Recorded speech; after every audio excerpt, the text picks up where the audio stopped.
Welcome to Thought for December the 10th. Our readings today are Job chapter 12, Nahum chapters 1 and 2, and James chapter 5. And our thought is, you have seen the purpose of the Lord. Well, have you seen it? The context of that statement we read today in the Epistle of James is most interesting and challenging. We can say that we have seen the purpose of the Lord in many things, in particular in the death and resurrection of Jesus Christ. But note the particular context in which James makes this statement. As an example of suffering and patience, brothers, take the prophets who spoke in the name of the Lord. Behold, we consider those blessed who remain steadfast. You have heard of the steadfastness of Job, and you have seen the purpose of the Lord, how the Lord is compassionate and merciful. Chapter 5, verses 10 and 11. The Lord does nothing without a purpose, but do we always recognize that purpose? Our reading of Job illustrates God's purpose with him in developing his character. The prophets all went through a similar development of character, although only in the larger books is this fully apparent.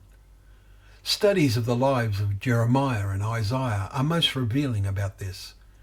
Now James was writing when the nation of Israel was soon to be destroyed. In verse 3 today, he calls them the last days, and he has many thoughts very suitable for these last days of the Gentile era. Patience and steadfastness were vital qualities. The Greek words could also be translated as endurance. It is God's will and purpose that we go through trial. Look at chapter 1, verses 2 to 4. James' life was a huge learning curve. If we accept that, in all probability his mother was Mary, the mother of Jesus, and that Jesus made a special appearance to him after his resurrection, as 1 Corinthians 15 and verse 7 seems to indicate, we see that James is writing this as he reaches the climax of his life. Historical records indicate fairly clearly that he was martyred in AD 62.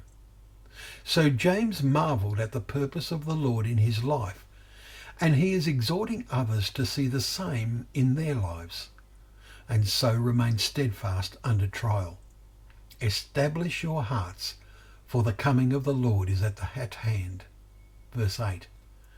What an appropriate message and example for us as we near the end of 2020, and the events in and especially around God's Holy Land shows seemingly endless conflict.